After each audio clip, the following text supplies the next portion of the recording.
for the best. Narrated by Scott from Exuberant Knack. It is recommended that you read the story while you listen to it with headphones. Thank you and enjoy. Ever since I was very small, my father always did whatever he thought was best for our family. He never asked anyone else. Oh no, heaven forbid he ask anyone else's opinion. When I was 3 years old, I had a stuffed rabbit named Beans. I loved that rabbit more than anything else in the world. We've never been a very rich family, so I didn't have many toys, but as long as I had Beans, I didn't care. And then my baby brother was born. And if you have a younger sibling, you've probably learned that as soon as the little guy is there, boom, you're old and mature enough to handle anything your parents can throw at you. You're automatically ready. And so I was suddenly the big sister. Since he was so young, and needed to be entertained, my father decided he needed a toy. But he couldn't have any of the old, plastic rubbish that was lying around the house, he might choke. And so my father took Beans. It's for the best, he told me, as he handed my special rabbit into my brother's greedy little hands for him to destroy. When I was 7, I had a wooden wagon. I had made it myself when we had some extra wood that wouldn't be useful for anything else. It was just a toy. It was too small to be really useful in carrying anything, but I loved it. It was just so much fun. I gave my little brother rides in it. He still had Beans, but he was nice about it, took good care of the bunny, and even let me play with it sometimes. But it was still undoubtedly his. Anyway, back to the wagon. We weren't very rich, and the heating in our house had given out. We couldn't afford to fix it. That winter it was so cold. So very cold. It had snowed so much, and all the trees were frozen and wet, and useless as firewood. But firewood we needed. And so away went my beloved cot. It's for the best, my father said, as he hacked my wagon to splinters for firewood. When I was 10, my dog, Bertha, had puppies. She'd been my dog since I was born, and so it was so sad for me when she died having those puppies. I begged my father to let me keep one of the tiny things for my own. They were so small and wouldn't eat much, what harm could they do? But it was useless. We still had Rufus, my father's dog, to help with the farm, and he was still young and strong. We didn't need any whiny pups. It's for the best, my father sighed, selling each and every one of those puppies to strangers. When I was 13, I heard about a trip to Hawaii that was being offered to our local community. It was pretty selective, only a certain age group could go. But I fit right in with that age group. I wanted to go so bad, you wouldn't even understand. I'd never been farther than about 100 or so miles from my own house, and I desperately wanted to see the other parts of the world. I begged my father to go on that trip. It was surprisingly cheap. We could afford it. But only one of us could go, and my brother wanted to go too. And he always got his way. It's for the best, my father stated proudly, watching the huge, silver plane that had my brother in it disappear from sight.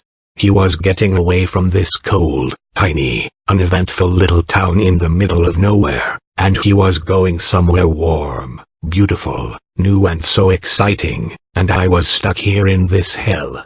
I had to stay just because I was the big sister, and I could handle the disappointments of life. And so now, 17 miserable years later, I'm 30. My mother is dead and my brother is a successful businessman in New York because he got whatever he wanted his whole life. My father is now a sickly, 80-year-old man in a wheelchair, and I'm still stuck in this goddamn town, taking care of him, because he still thinks he knows what he's doing. Still thinks he's in charge. Last night, I got home, and you know what he'd done? He'd sold my car.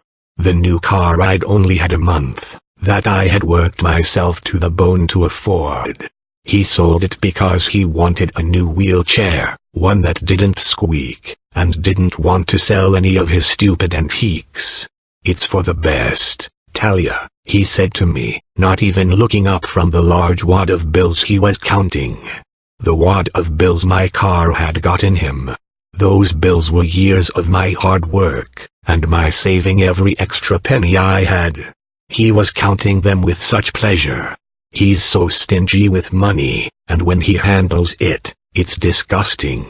You can see the lust and desire in his eyes when he looks at it, and he just loves the feel of it in his hands. I was so angry. I ran up to my room screaming. I'd had enough of this. He'd done this to me my whole life. I broke furniture. I punched the walls till my hands bled. I threw whatever I could get my hands on, including my red Converse sneakers, which I had wrenched off my feet in rage. I was tearing apart the contents of my closet when something made me stop.